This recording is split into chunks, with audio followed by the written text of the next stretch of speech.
আজ একটাও মেসেজ দাও নাই, ব্যাপার কি? আসছো তুই? যাক, ভালো হইছে, তোর অপেক্ষায় ছিলাম। কেন, কি করলাম আবার? করো নাই কি? কি করছি সেইটা তো বল। আমার জীবনটা পুরো তেজপাতা কইরা দিছ। আমি তোর বিএফ, তাই না? কে বলছে তুই আমার বিয়ে? ও আচ্ছা, তো এতদিন শুধু মজা নিছ, তাই তো? সবসময় একটু বেশি বোঝো। তোকে আমি বিয়ে মনে করি না, জামাই মনে করি। জামাই, বুঝলি? বাল মনে করো, বাল। ঠিক নাপাক জিনিস তোরে মনে করবো?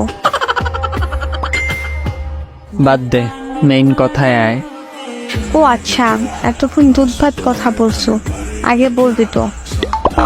তুই আমাকে জামাই মনে করো। সারাদিন কোনো মেসেজ দাও না, একটা কল দাও না, নিজের ইচ্ছা হলে কথা বলতে আসো, ইচ্ছা না হলে আর খবর থাকে না তোর। এইরকম ভালোবাসো জামাইকে?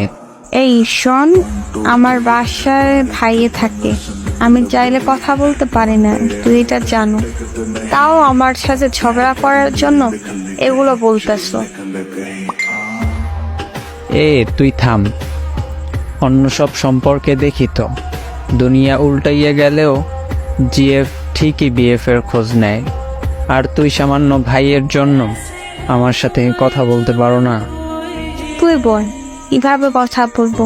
ভাইয়ে যদি দেখে, যেটুকু কথা বলো ওইটুকু শেষ হয়ে যাবে। শোন, কথা বলার ইচ্ছে থাকলে টয়লেটে ফোন নিয়ে গিয়েও কথা বলা যায়।